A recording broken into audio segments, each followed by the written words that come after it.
Buzzworthy Radio is on. The entertainment show that gets you up close and personal with today's hottest stars. Here's your host, Novell J. Lee. Wow. Hey guys, how's it going? It's Novell J. Lee here at Buzzworthy Radio, celebrating 7 years of doing this podcast. And what better way to celebrate than by returning back to our former home at BlogTalkRadio, where it once began on November 5th, 2007. I can't believe it's been 7 years since I've done this. It's so weird because I haven't done a live show in such a long time. To finally be doing this yet again is so weird but surreal and awesome at the same time. And what's even weirder is that I have somebody on the line who I used to do a show with prior to this one, back in 2006, here at BlogTalkRadio.com. And it was called The Jersey Guys. I completely forgot we even had another name for it before it changed to In the Zone Radio, until he reminded me of that when we were tweeting about it. And I decided, let's bring him back here. Well, actually, we're going to bring him to this show. This is the first time he's ever been on our show since we've last done a show together 7 years ago. So you may know him as Source Ryan on Twitter, and he runs TVSource Magazine. Ryan is on the line with us right now. How are you? Novell, I'm good. How are you? I'm great. Again, this is so weird. It's so surreal that we're doing this right now. I'm just telling you, because, man, oh man, so much time has passed since we've last done one of these together. Who would have thought that 7 years ago, you and I would be in this position right now? That you would be in this position right now. When you started this, I was secretly so envious of you because I knew you were going to make it amazing and you were going to do a fantastic job, even though you couldn't tell by the way we were throwing shade at each other everywhere. We were the original shade throwers. I'm sorry. We were really the ones who invented subtweeting before Twitter came up with subtweeting. There's a little bit of history that was going down between the two of us, and it was, I never really shied away from it when I laid the cards out on the table and people asked me what came up to me deciding to do this show. I was honest about it. There was an instance there that, while, yes, I never, wanted to leave doing In the Zone Radio at the time, or I didn't really want to give up doing a podcast whatsoever.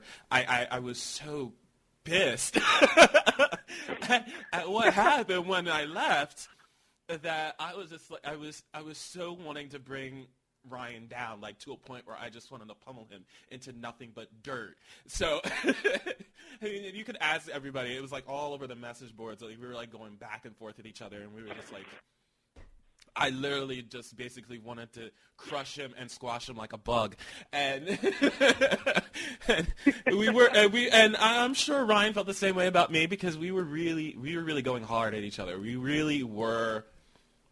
We fought hard, and it was mainly, looking back on it now, it was so stupid.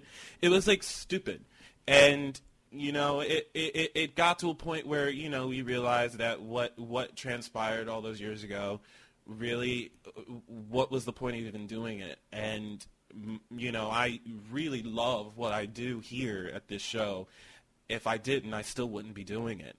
And he had mad respect for me. As soon as time passed, he came forward, and he really was happy with what I was doing, and I was happy with what he was doing with TVSource Magazine. But at the time, it was called Soap Opera Source, and I was very happy with what he was able to accomplish, because he accomplished a lot with his website, just as much as I did with my own, if not more, and I couldn't be happier for his success as well. So, it was a long, treacherous road, but look where we are now, 7 years later, and we live to tell about the story to a point where we even are like teaching other people that online rivalry not a lot to be desired in the slightest. No, it's really not. And, I think what started off as, obviously,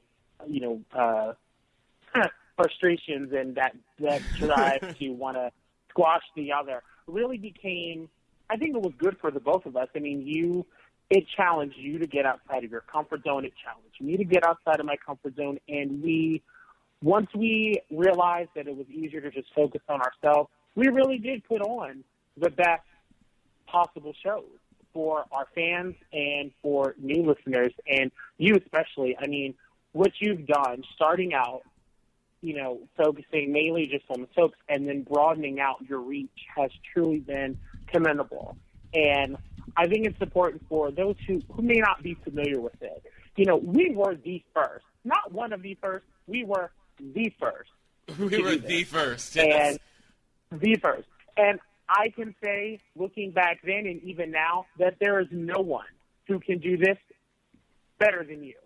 You are knowledgeable in your guests, you're knowledgeable with your audience, and there's something about you that is just able to draw the best out of your guests. And I think that takes someone who not only does their homework, but someone who truly cares and is passionate about what it is that they do, and in it because they love it, not because they think it's going to, bring them into something special, some sort of either relevance or prominence or, this sort of, oh, look at what I can do, look at me. No, you love this.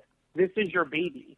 And I'm so glad to be a part of it, to be a part of your, anniversary celebration. And I cannot wait to see what you have in store for everyone tonight. We're going to have a lot of fun tonight. It's going to be a jam-packed 2 hours, so we're gonna have a lot of fun with you guys tonight. And I appreciate so much of the sentiment that you just came at me with just now, because as you said, I love what I do here. And again, this is coming from somebody who's watched soap opera since he was in diapers, pretty much. Even in the womb, I even like to tell people, because I kind of really was. I was watching soaps as young as I can remember, and this started with my mom and my grandmom. They were always watching it during the day, and my sister was watching it, and I was in kindergarten. My sister would have to walk me home from school, and she would always talk about The Young and the Restless, and the main thing she would always talk about was Lauren and Sheila. So it was always that, and so I kind of I knew everything about what was going on, and of course I couldn't really watch it unless it was summer. But at the time, because I still did not know how to record on a VCR, you know what those things are. We grew up with those things. We didn't have DVDs back then. We had things called VCRs. No. But we had cassette players back then as well. But this is it was not something I never ever pictured myself doing before. Even before we started doing In the Zone together, it was something that was actually brought to my attention by Roger Newcomb, because we had conversed so much, and we even did Rockland County together, one of Roger's web soaps at the time, and it all started with Scripts and Scruples, and then he brought me over to Rockland County, and then I went back to Scripts and Scruples, and he kind of came at me with the idea that I should do a soap show. Not necessarily having guests on it at the time, but just basically just doing a soap show and just talking about what's going on the shows that's happening right now. And, I just looked at it, and I just basically said, what are you talking about? What do you mean? What do you mean do a show that's about soaps? I never pictured myself ever doing this at all. And then when MySpace was the in thing, something came up with about BlogTalkRadio. We looked into it, and the rest is history, as they say. We started something up, and we've been a part of this internet thing for about 8 years, and it was a way for me to branch out of my shell that I was in, and be able to find a comfort zone, because I never really had an outlet. I was always confined to either my job, and if I wasn't at job, I was just at home, living behind a computer screen. And I never really found something to basically finally break me out of the shell that I was in. And I kind of feel like I'm still in a shell, and it's still somewhat trying to break apart. I'm trying to get out of it a little bit, but I think a majority of it has cracked. But because of this, I never would have imagined myself going across the country, going to, if not soap events, then doing the Daytime Emmy Awards for the past 5 years.